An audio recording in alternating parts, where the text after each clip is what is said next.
Good afternoon. York Regional Police unveiled new developments in an investigation into a string of violent incidents across Ontario and Quebec. 13 people have been arrested as part of Project Wrangler, a joint investigation between a number of GTA police services. CTV's Beth Macdonell joins us live from York Regional Police headquarters with more. Beth. Nathan, the chief of York Regional Police, called the violence stemming from these incidents brutal and brazen. They took place over nearly a year between April 2024 and March of this year. They took place across southern Ontario, eastern Ontario, and into Quebec. Now take a look here at the type of violence we're dealing with. They include jewelry store and cell phone robberies, a shooting at the London, Ontario emergency room, incidents like armed carjackings and home invasions. Some of the incidents show people in public or at their place of work hunkered down and frightened. Police say the activities were being driven by a criminal organization that recruited young people underage to carry out violence and crime. Police say by identifying patterns, sharing information, and teaming up with various police agencies, they were able to execute search warrants and make more than a dozen arrests.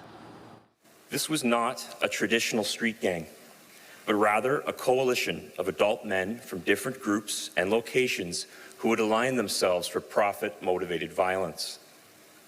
Over many months, we allege that individuals within this network coordinated and carried out numerous organized offences, including homicide, attempt homicide, home invasions, armed robberies, firearms-related offences, and a number of serious incidents across other jurisdictions outside of just the GTA. These acts were brazen, they were brutal, and they're completely unacceptable. When it comes to committing violence, these suspects certainly did not discriminate. They showed complete disregard for the value of human life, and they left hundreds of victims in their wake.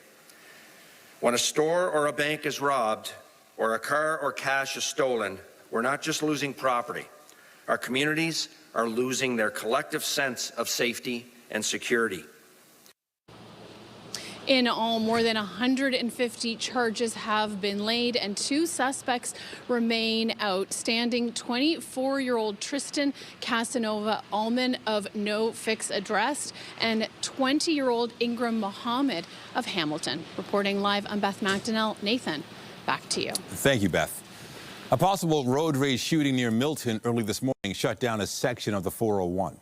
Police released these images of the victim's vehicle. The westbound lanes of the 401 were shut down between Guelph Line and Highway 6 South for several hours this morning as police investigated. Police say the suspect vehicle is a dark sedan, but have not provided any other details. They're asking anyone with information to call Cambridge OPP. And York Regional Police are investigating after shots were fired at a business in Markham last night. It happened in a plaza near Highway 7 in Woodbine around 11:30. Police say a suspect fired several rounds towards the business before leaving the area.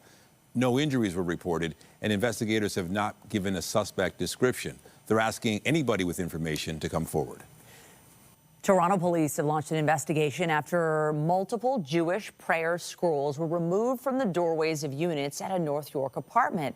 Police say roughly 20 of the scrolls, known as mezuzahs, were taken from doorways in a building located at Bathurst and Steeles. They have not indicated exactly when the thefts happened, but say all the reports were received on Sunday. Police are investigating this incident as a potential hate crime, and they're asking anyone with information to come forward. Toronto Community Housing Corporation and Toronto Seniors Housing Corporation workers have voted to ratify new 4-year collective agreements. CUPE Local 79 says members will see pay increases totaling more than 14% over the course of the deals. Both agreements also establish a new union health and safety position, along with strengthened protections and clearer processes to address violence, hazards, and workplace investigations. Still to come, Air Transat passengers are bracing for some turbulence ahead of the holidays. The airline's pilots could begin a strike Wednesday, and the airline's already indicated it will begin suspending flights. We've got those details a little later in the newscast.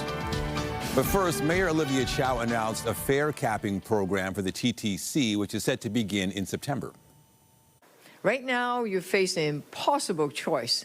Pay $156 up front for a monthly pass when rent is due or pay per trip and spend more over the month. For a working couple with 2 teenagers in school, that's close to $600 a month. No family should have to choose between rent, food, or getting around. The program would see customers automatically ride for free for the rest of the month after taking 47 trips. Chow says she also plans to extend the program in 2027 with fare capping kicking in after 40 trips. The fare cap will also apply to senior and youth fares. The province is investing $20 million to install concrete barriers at child care centers. The fund is named in honor of a toddler who was killed after a car smashed into a Richmond Hill daycare earlier this year. CTV's Queen's Park Bureau Chief Siobhan Morris reports. It was a moment of unspeakable tragedy, hard to comprehend. A driver crashed through the window of a Richmond Hill daycare and barreled deep inside.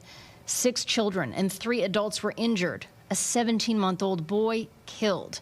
Today, the provincial government took steps to prevent this kind of loss. In Liam's honor, we are investing $20 million to launch the Liam Riazadi Memorial Fund. This is a program aimed at daycares starting up early in the new year. Community-based childcare operators will be able to access a simple application process that will make it easy for them to arrange the delivery and installation of the barriers that will be supplied free of charge. Immediately after the crash, Calandra ordered parking lots in front of large windows like this one closed off. Operators have said they need help to improve safety. $20 million really is a start. We wanted to be able to get out there and look at those locations that had the most pressing needs. Open to adding more funding, while the government looks at other changes. We'll be consulting with the sector to look at ways of improving safety and security outside and inside. Ultimately, I think in the long term, we're going to be looking at bollards and different ways of protecting the child care centres. Consultations are expected to take a few months, with legislation to follow. But Calandra says many operators have already made changes on their own. Siobhan Morris, CTV News. Today marks the first weekday service for the newly opened Finch West LRT. The long-delayed line opened to the public over the weekend. CTV's Sean Lathong has more on the latest addition to the city's transit infrastructure. Sean. Well, Michelle and Nathan, I'm at the end of the line here at Humber College, the 10.3-kilometer stretch going from Finch West Station to right here. So we wanted to check in and see how the commute was for people who are the first paying customers today. We know it opened yesterday to much fanfare, the first time in some 23 years that a major transit line has opened in the city of Toronto. Today, many of the people coming were making their morning commute, switching from the 36 bus onto the LRT line. And we asked some of them just what they thought of the ride and what they thought of how quick this service actually was. It can be slow. Yeah, there's points where you're waiting for a good 5 minutes. People were saying yesterday it was slow, but I got here quick, so I can't complain about it. Honestly, this is a lot faster. It's really helpful. I don't really know the miles per hour that it went, but I don't know. It just felt like it was slow, stopping at the lights. Obviously being kind of slower, it's not as, I'm assuming it's not what everyone wanted, but it's still a good step up from what we had before. If it could go a little bit faster, then it would be a perfect. Definitely not as fast as I was expecting it to be, but overall, I'd say it was a pretty nice experience. So that is something that we had heard yesterday, that some people were complaining that the ride itself was a little slower than they had expected. Now, the TTC is being cautious, and we know that through their operating hours as well. It's kind of a soft opening. They're considering it until the spring of 2026, where they're operating on weekdays from 6 a.m. until 10 p.m., and then buses are taking over on the route until that time, 7:30 until 10 p.m. on weekends. And then they'll be doing testing throughout the night to make sure the line is running well, with full service coming in the spring. Reporting live, I'm Sean Lee. Nathan, Michelle, send it back to you. All right, thank you, Sean. We have more news in a moment, but first a look at the forecast. Here's a live look at the city this afternoon. Lots of sunshine, but don't let that fool you. It's a cold one to start the work and school week, so bundle up if you're heading outside. Lindsay Morrison here with a look at the current conditions. Hey, Lindsay. Temperature-wise, we started off the day today at minus 13 degrees. That's our coldest temperature of the season so far. Some communities were significantly colder, including Peterborough, where it was minus 25 degrees this morning, and that's the core temperature, not the wind chill. At this hour, it is minus 5 degrees at Pearson Airport. Still feels like minus 10. The wind's not overly strong, and they are coming out of the southwest. They will strengthen into the day tomorrow, and there's going to be some active weather to go along with that strengthening. Mix of sun and cloud today. Enjoy it, but like Nathan said, don't let that sunshine fool you. You do need to bundle up for the rest of the afternoon. Daytime high minus 5. We're already there. Tomorrow will be a little bit warmer, but we've got some snow in the forecast. We'll show you how much and when it's expected to fall coming up. For now, Nathan, I'll send it back to you. All right. Thank you, Lindsay. At least 159 people died as a result of a massive apartment fire in Hong Kong earlier this month. Now, Toronto's Chinese community has launched a fundraising effort to support those impacted by the devastating fire. CTV's Raheem Ladani joins us live from Markham this afternoon with more on this aid effort. Raheem. Hi, Michelle and Nathan. Yes, the Chinese community across York Region is quite prominent and happening right now behind me in Markham Civic Center. 4 Chinese nonprofit organizations and charities are coming together to pool their resources and put a call out to the community to help those who have been impacted by this deadly and devastating fire in Hong Kong. Their goal is to raise $500,000 over the next 6 weeks. As Nathan mentioned, this fire has already claimed the lives of 159 people. More than 4,000 other individuals have been displaced and dozens of others are still missing. What we know is that flames engulfed 8 buildings in a public housing complex in Hong Kong's Tai Po district on November 26th. Every day since, we're getting reports that the buildings, which were undergoing extensive renovation, did not meet safety standards. Everything from the construction, scaffolding being highly flammable to fire alarms not working. Local authorities have arrested a number of people already. But here in Markham, community members say it's very difficult to achieve justice and accountability because of the strict government rule. And so today they're focusing on the victims. The money raised from this initiative will go towards providing emergency relief, medical support, aid for displaced households.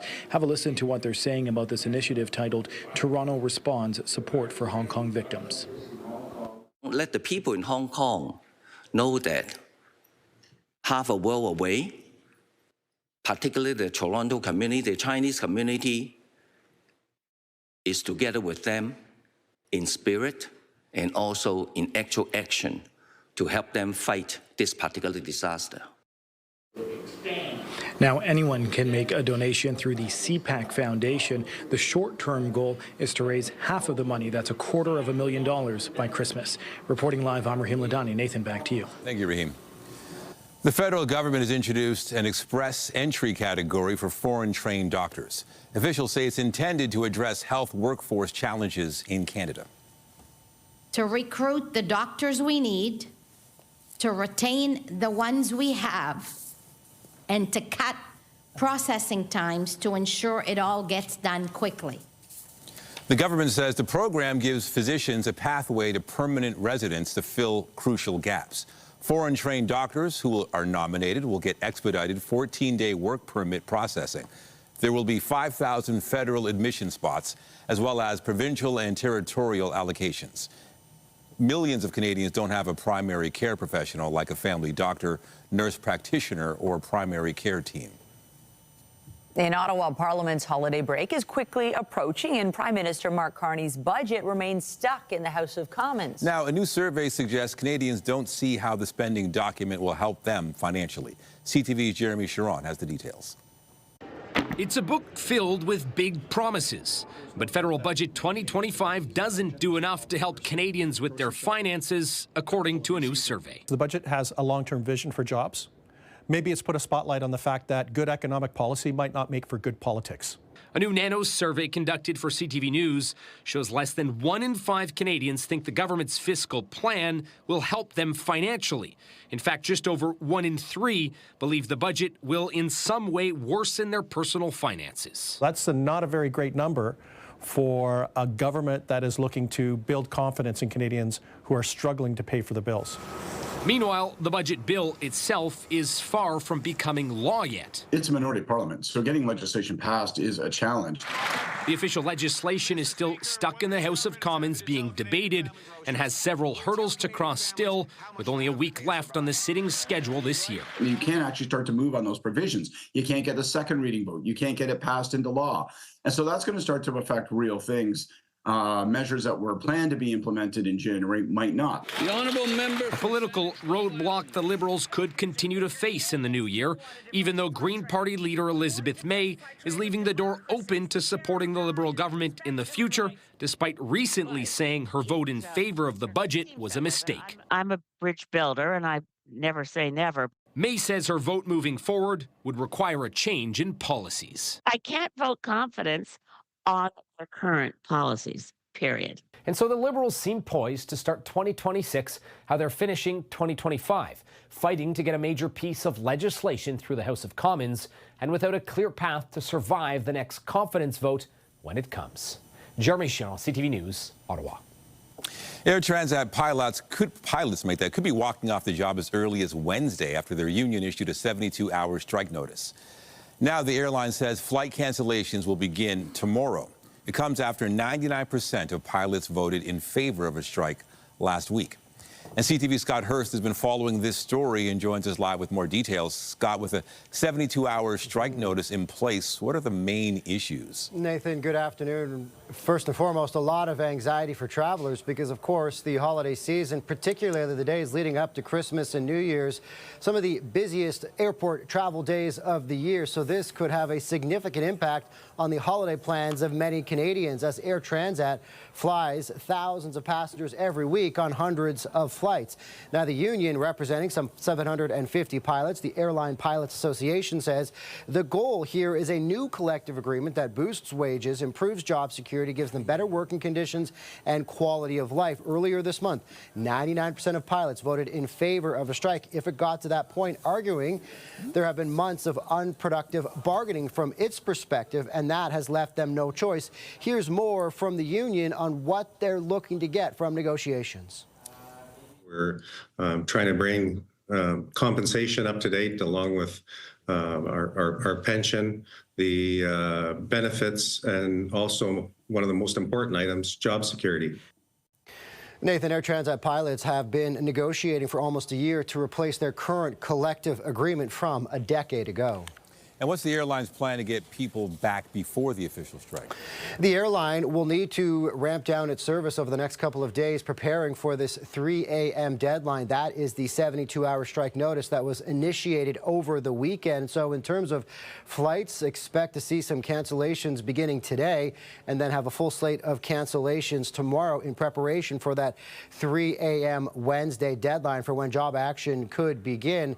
Now, from the company's perspective, the company that owns the leisure airline, it's calling the union's move reckless and premature, arguing that there has been progress at the bargaining table, with the airline saying it's offered 59% salary increase over 5 years, along with significant improvements to pilots' working conditions. Now, I did get a response from the union earlier today saying, at the very least, talks have continued in Montreal, and that talks over the weekend were extended into the early hours of this morning and then picked back up today. And so there is potentially some progress there, that the two sides are at least still at the bargaining table with this deadline of Wednesday now, fast approaching, however. Or hopefully they can work something out. CTV's Scott Hurst in the CTV National Newsroom. Thanks, Nathan. A family who moved from Brazil to Canada 9 years ago is now facing deportation and sharing their story. They say the licensed immigration consultant they worked with failed to do her job properly. CTV's Judy Trin has the story. So you hired her in 2023. The life Paulo and Lyra Mira built in Ottawa is unraveling. They first arrived from Brazil in 2016 as a family of 4. It grew to 5 with the birth of their youngest daughter. Now they're being ordered to leave Canada. I don't want to go back to Brazil because I have my life here.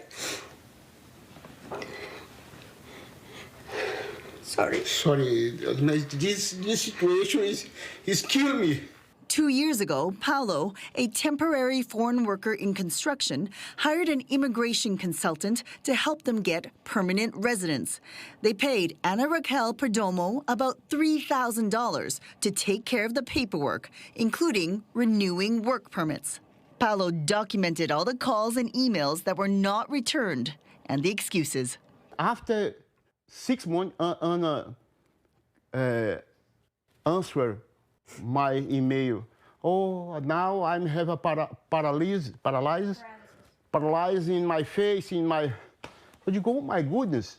Later, the Miras learned the College of Immigration and Citizenship Consultants had revoked Perdomo's license for being unresponsive with another client. That's when Leila called federal immigration officials. I'm so sorry, but you lost your status, I said. What? Their temporary resident status had expired 3 months earlier. They weren't informed that biometric fees were needed to process their new work permits. Now the Miras are relying on friends to stay afloat. Without status, the couple and their eldest daughter were forced to quit their jobs. It feels like you're at the top of a cliff, not knowing if you'll fall or if you'll be saved. CTV News tried to reach Perdomo by phone, by email, and over social media. She didn't respond to any of our queries. Immigration experts say this ultimately comes down to buyer beware, that there's little the Miras can do except for returning to Brazil and reapplying for a work permit. Judy Trin, CTV News, Ottawa. Artificial intelligence is expected to dominate the agenda when industry, digital, and technology ministers from G7 countries meet in Montreal this week. The two-day event is part of a series of ministerial meetings being held in Canada this year as the country hosts the G7. The Centre for International Governance Innovation is expecting digital technology issues to dominate the conversation because of their links to issues like economic competitiveness. U.S. President Donald Trump was non-committal when asked whether he would resume trade talks with Canada. Yeah, we'll see. I mean, you know, the problem is Canada makes a lot of things that we don't need because we make them also. But we'll work it out. Look, Canada's a special place, and they really are good at ice hockey, aren't they? Trump commented on the trade war as he spoke with reporters outside a gala for the 2025 Kennedy Center honors. He says he has a good relationship with Canada and Prime Minister Mark Carney. President Trump stopped trade talks in October following an ad run by the Ford government, which used audio of former U.S. President Ronald Reagan criticizing tariffs. British Prime Minister Keir Starmer is set to host Ukrainian President Volodymyr Zelensky to discuss America's proposed plan to end the war in Ukraine. The pair will also meet with leaders of France and Germany. A number of European officials have expressed concern that the U.S. plan is too favorable towards Russia. However, U.S. President Donald Trump has expressed frustration with the slow pace of the talks. He's placed the blame with Zelensky, suggesting the Ukrainian leader has not read the proposed peace plan. Israeli Prime Minister Benjamin Netanyahu says the second phase of the ceasefire with Hamas should begin soon. It will begin after Hamas returns the remains of the last hostage in Gaza. That search, which involves the Red Cross, is currently underway. The ceasefire's second phase involves disarming Hamas militants and demilitarizing Gaza. It also includes deploying an international force to secure the enclave and form a temporary Palestinian government. That government would handle day-to-day affairs under the supervision of an international board led by U.S. President Donald Trump. A water leak in late November has damaged hundreds of works in the Louvre's Egyptian department. The damaged items date from the late 19th and early 20th centuries. Louvre officials say no heritage artifacts were affected by the damage. An internal investigation found the leak was caused by an accidental opening of a valve in the heating and ventilation system, which led to water seeping through the ceiling of one of the museum's wings. Stockholm has been lit up by colorful art installations honoring the work of Nobel Prize laureates. The festival is presented by the Nobel Prize Museum, and it brings together international and local artists, designers, and students. 19 large-scale installations are on display across the city until December 14th.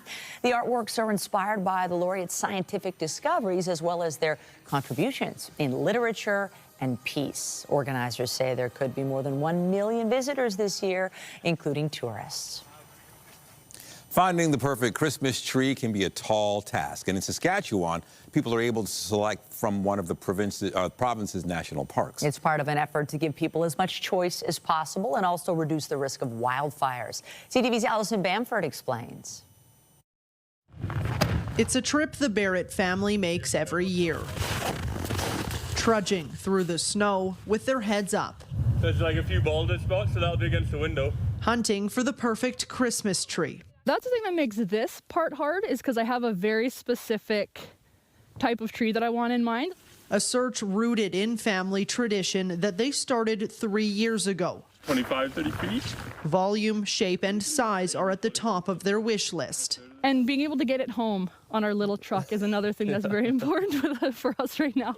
The public can harvest the trees from the Waskesiu Community Fuel Break, about 200 kilometers north of Saskatoon. That's an area around Waskesiu where coniferous trees are removed, as they're more flammable than something like an aspen tree. Officials say removing trees from the fuel break reduces the wildfire risk. This summer, Parks Canada issued pre-evacuation alerts for the area. Smoke blanketed the community as a nearby wildfire burned about 30 kilometers away. In the event of a wildfire, having those trees thinned out would slow the speed of an approaching wildfire and help give time for the community to prepare. And the Barretts appreciate giving back to a community they've grown to love. Understanding that sort of the responsibility for the community management definitely gives us more confidence coming and doing this sort of thing, where we wouldn't typically want to disturb nature in this manner. Last year, 160 trees were harvested before the holidays, but with the number of young trees in the area, officials say supply for the annual event will continue to grow. As we're getting kids coming along here, we have a young girl coming in February. We're excited to keep the tradition sort of alive. For many years to come. Alison Bamford, CTV News, Waskesiu. Well, in many parts of Ontario today, the temperatures are some of the coldest we have experienced in about 9 months. Take a look at some of the lows reached early this morning. Temperatures in the -20s around Algonquin, Bancroft, Timmins, even Waterloo, -20.8 degrees this morning. That's very close to our record low here in the city of Toronto. We were not quite as cold, but we're also below seasonal again today. Our forecast daytime high is -5 degrees. We're already there. We'll see if we can inch a degree or two warmer than that. Mix of sun and cloud could help. Tomorrow, though, we're talking about snow, maybe up to 5 centimeters of it, and the timing could impact your afternoon drive. Details after the break here on CTV News at noon. Stay with us. When you see it happen, send it to CTV News. Text 10400 from your screen to ours. Text 10400. Well, we have glorious sunshine to start this week, but my goodness, is it cold out there. You have to bundle up. Yeah, for sure. It does look good out there, but it is a cold one, so you got to bundle up. Yeah, I mean, so much of December has been cold, below seasonal, but this is our coldest day, if you can believe it. And that's saying something, considering just how chilly it has felt. Here's the thing, this is a bit of a one-off this time around. It was very cold this morning. We remain below seasonal through this afternoon. Tomorrow, though, warmer, closer to the freezing mark, but we've got some active weather to talk about. Weather is brought to you by the Presler Law Firm Injury Lawyers. You don't pay unless they win. The cold weather has been great for some, and specifically, it's been great for skiers and snowboarders. The Ontario ski season is underway. Many resorts opening for the season, including Blue Mountain this past weekend. Not only has there been a lot of natural snow, courtesy of Mother Nature, system snow, snow squalls, but also temperatures. These cold conditions have been ideal for snow making. So this is great news economically, and of course for the fun involved for those who enjoy winter this way. Great start. Happy to see people hitting the slopes. Let's take a look at the snow that's in the forecast for us here in the GTA. Not much to show you right now on the satellite and radar, but we do have a couple of clipper systems that are going to swing through. The first one for tomorrow, and this looks to be a snow event. Clippers are generally fast moving. They bring us a few centimeters of snow and then they move on their way. Into Wednesday, not only are we going to get some snow, but we might get some mixed precip too. So there's tomorrow. Snow beginning around noon, continuing through the afternoon and likely impacting the evening commute. Again, a couple of centimeters of snow expected. Then overnight into Wednesday, the next disturbance comes. This one starts off at snow and is likely to change to rain as the temperature rises through the day. So a bit of a slushy mess for your Wednesday. Thursday, we're going to cool back down again. Gusty winds on the backside of that low, triggering some lake effect flurries once again. So it's not a whole lot of snow, at least not here in the GTA. Areas outside, traditional snow belt areas, likely to see upwards of 10 centimeters of snow. We could get anywhere from 2 to 5. So just a heads up for the next couple of days here. Today, again, snow, not so much the story. It is the cold. -5 is where we stand right now. Here's our evening at a glance. Partly cloudy skies, wind chill a factor, even though the wind's not overly strong. Overnight tonight, we drop to -10 degrees, which will feel more like -13. There's tomorrow, daytime high of 0, which is an improvement. But again, we do have the snow in the forecast. And highs, generally speaking, tomorrow are going to be somewhere just slightly at, above, or slightly below freezing. Closer to seasonal, but still a little cool for this time of year. Let's talk about your 7-day forecast, which brings some variety. There's Wednesday and 4 degrees. That's mild, so that brings us that potential of snow changing to rain. Cooler again, though, for Thursday. -4 degrees is the forecast daytime high. Friday's looking pretty good at this point. -2 degrees, mix of sun and cloud. Looks like we could get a few flurries through next weekend as well. That's the weather for now. Nathan, I'll send it over to you. Thank you, Lindsay. The Raptors were looking to snap a 2-game losing skid when they took on the Boston Celtics last night. Get back to yourself in the game, plays like this.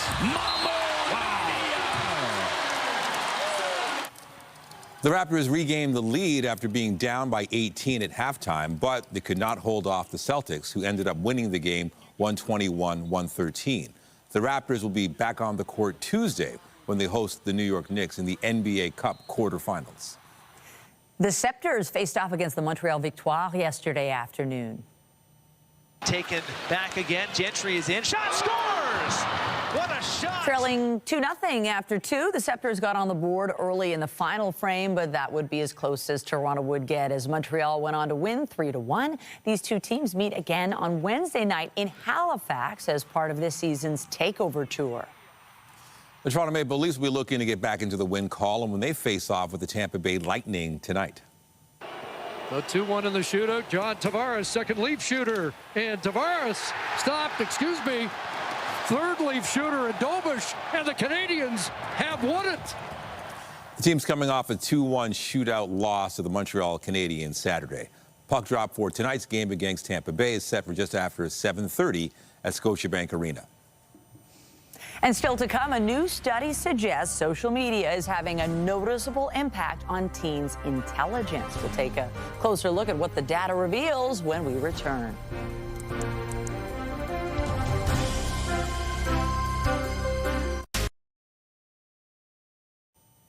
A new study reveals teens who use social media more score worse on cognitive tests. For more on this, we're joined by CTV science and tech specialist Dan Riskin. So, Dan, I understand you're off to Australia on Wednesday where they've banned social media. Is this a good move? Yeah, well, I think so. They've banned social media for kids under the age of 16 in Australia. And I think the rest of the world's watching to see how that goes. We're already hearing from some very grumpy 15-year-olds who say, hang on, I want to make this choice. But, you know, whether we're going to look back at social media as the smoking of our generation, where it's like we can't believe we let kids use this stuff.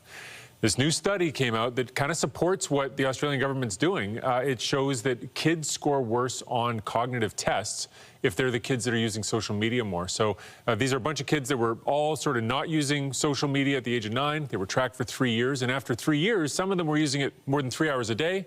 Some of them still weren't using it. And when you compare how much they're using it with their performance on tests of things like, read this paragraph and tell me what was said, or here's a picture, tell me what it's a picture of using your vocabulary, or, you know, things like that. Kids score worse if they're using social media more. And it's not a huge signal, but it is a significant one. So they're doing a little bit worse. And the researchers say it's probably just, it comes down to the fact that you've only got so much time in the day to learn. And if you're spending that time scrolling on a screen, you're not spending that time reading or just interacting with the world in its real form. And so that seems to be hurting kids cognitively. I think it makes sense. Gives us a lot to think about. Dan, there was once a movie and a TV show called Fame, and the tagline was, "I'm going to live forever." But there's a study that says if you're famous, you don't live as long. I'm just worried about Nathan, because he's a pretty famous guy. He is famous. When did I become famous? Are you going to... He's very famous, and his life may be at risk as a result. Famous singers, famously, I guess is the word for it, die younger, right? They burn out, they burn quick. Is that because they're famous, or is it just because they're musicians, right? And so it's unclear what the driver of that is. And so in this new study, they took about 320 famous performers who were either in bands or solo artists, and for each one they found somebody else who tried to make it and was the same age, same ethnicity, same gender, started from the same place but didn't hit it famous. And they compared the lifespans of those pairs of people, and they found that the people that made it big did die sooner, about 4.5 years on average. And so their mortality rate, if you do the calculation, is about 30% higher. And so this shows that, when you hit it big, there's just different pressures, different stresses, and different influences, and maybe different access to certain kinds of chemicals that do shorten your lifespan. And so researchers say this is important in part because we want to protect everybody, but not necessarily because the lives of the celebrities are what's at risk. It's because when a celebrity dies young, sometimes you get people that are copycats or other things, and it can affect society at large. And so protecting celebrities is important for that reason, too. So don't get too big. Local famous is probably good. Yeah, well, I think you're going to be okay. I think you're going to be okay. Finally, a new study says if you talk with your hands, which I do, you can be more convincing. Yes, and you're very convincing, so it's clearly because you're using your hands. They looked at a bunch of TED Talks and how many likes they got. They also did a controlled experiment where they had people do a product pitch like you would see on Dragon's Den, but with or without hand gestures. And in both cases, they saw the same signal. Hand gestures help you come off as more authentic and more believable, but they have to be the right hand gestures. You can't just wave your arms for no reason. It helps best if you're talking and you're making the point with your hands. So if you're talking about something big or something small, or it's something that occurs in layers or things that come together, if you're using your hands to make those illustrations, that's the sweet sauce. We're learning so much. I know. For how to me, live long, how to be convincing. When I bring a little bit, but it's good. Okay, I don't have to hold my hands down so much. No, you don't have to do that. All right, let's go. Thank you, Dan Risky. My pleasure. Have a great day. Have a great trip. Thank you. All right, take care. Well, to other news, there's growing concern in New Brunswick over the possible destruction of the province's historic covered bridges. CTV's Sarah Plowman has more on the push to preserve the structures. Long the symbol of New Brunswick, covered bridges are dwindling.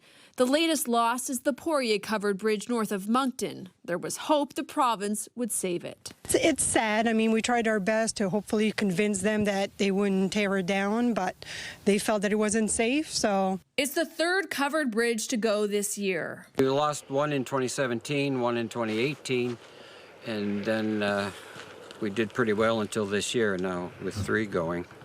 That's not a sustainable rate of loss.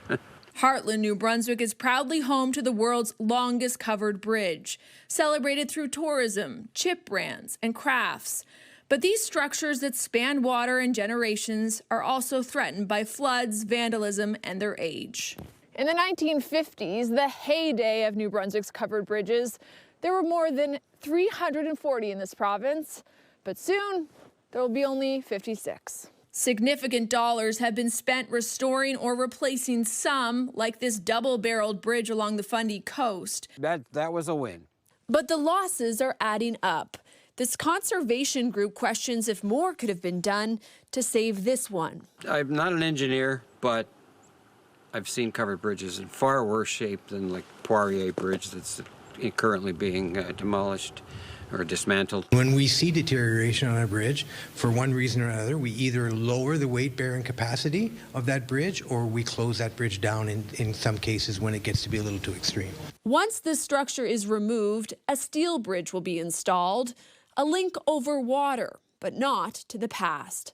Sarah Plowman, CTV News, Notre Dame, New Brunswick.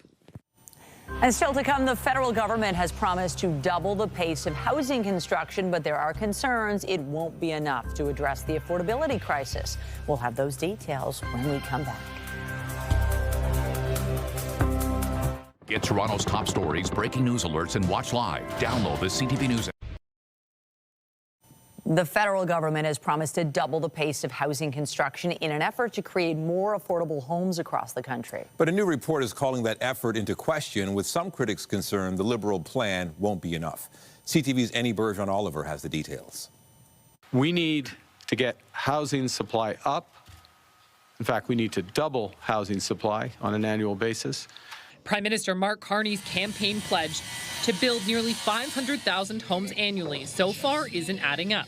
According to a new PBO report, Ottawa's new federal agency, Build Canada Homes, is projected to add 26,000 units to the housing supply over the next 5 years, a 2.1% increase over the fiscal watchdog's baseline projection for new home construction. I think I would give them a C- when it comes to housing. That overall, I think they are moving in the right direction, but not at the speed and scale that's necessary. The housing minister doesn't see things the same way. He says Build Canada Homes is just getting started and that the PBO's numbers don't tell the whole story. I think that's just based on the raw number. It's not based on attracting a lot of investment from provinces, from the private sector. By harnessing private and public sector funding, Ottawa intends to double the pace of housing construction. But so far, it hasn't released a clear plan to achieve that goal. And overall spending on housing, according to the PBO, is set to drop by 56% over the next 3 years as Trudeau-era programs expire. A lot of the mechanisms that the federal government used weren't terribly effective in creating the affordable housing that people need the most. So I welcome the restart represented by Build Canada Homes, but we have to see a lot more. The PBO report assumes that major programs like the $4.4 billion Housing Accelerator Fund will not be renewed or topped up. The finance minister, however, says it's not fair to prejudge what decisions the government will make between now and 2029. Annie Bergeron-Oliver, CTV News, Ottawa. The nominations for the 83rd Annual Golden Globes have been announced.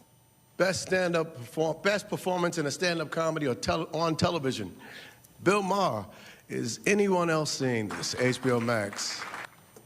Paul Thompson Anderson's One Battle After Another has been nominated for 6 awards, including Best Actor. Joaquin Trier's Sentimental Value has also been nominated for 6 awards. And Korean-Canadian director Maggie Kang also earned a Golden Globes nod for Best Animated Feature for her debut film, K-Pop Demon Hunters. Coming up, miniature trains and their connection to Christmas. We'll have more on a new exhibit explaining the science behind the steam locomotives.